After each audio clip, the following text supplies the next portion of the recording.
Hola a todos, ¿cómo están? Espero que estén muy pero muy bien. Te saluda tu amigo Iván Donaldson y el día de hoy, pues te comparto este maravilloso mantra para conectar con la riqueza, la prosperidad y la abundancia. Y para las personas que apenas empiezan o que están iniciando en esto de los mantras, pues compartirte que desde mi visión, esto no tiene nada que ver con ninguna religión, sino que son códigos, son vibraciones que ejecutan una especie de orden en el universo, un programa.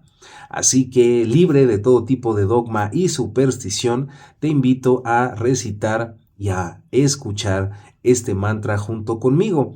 Es un mantra original, auténtico, no lo vas a ver en ningún otro lado y está diseñado precisamente para eso, para conectar con la riqueza, la prosperidad y la abundancia en toda tu vida. Se recomienda una práctica por lo menos de 11 días, una vez al día, y simplemente puedes escucharlo o cantarlo junto conmigo. Como siempre, lo ideal es en la mañana cuando despiertas o antes de acostarte, pero si lo haces a lo largo del día también está perfecto. Así que bueno, comenzamos y simplemente déjate llevar. Bienvenidos.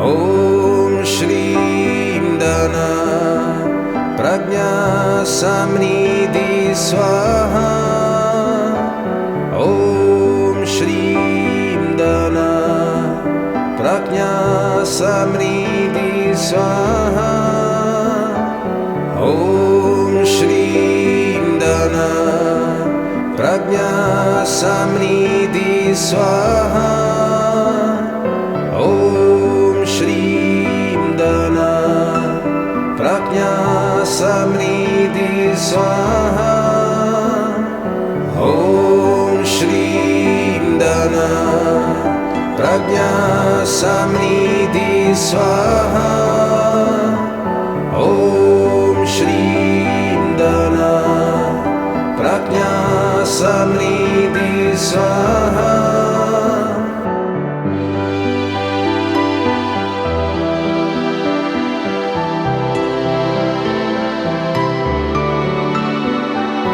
Om Shri Dana Prajna Samnidhi Swaha Om Shri Dana Prajna Samnidhi Swaha Om Shri Dana Prajna Samnidhi Swaha Om Shri Dana Prajna Samnidhi Swaha Om Shri Dana Prajna Samnidhi Swaha Om Shri Dana Prajna Samnidhi Swaha Om Shri Dana Prajna Samnidhi Swaha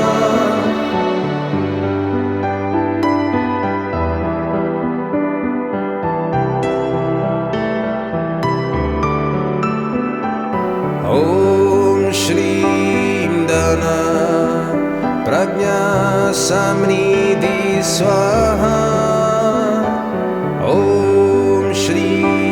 Dana Prajna Samnidhi Swaha Om Shri Dana Prajna Samnidhi Swaha Om Shri Dana Prajna Samnidhi Swaha Om Shri Dana Prajna Samnidhi Swaha Om Shri Dana Prajna Samnidhi Swaha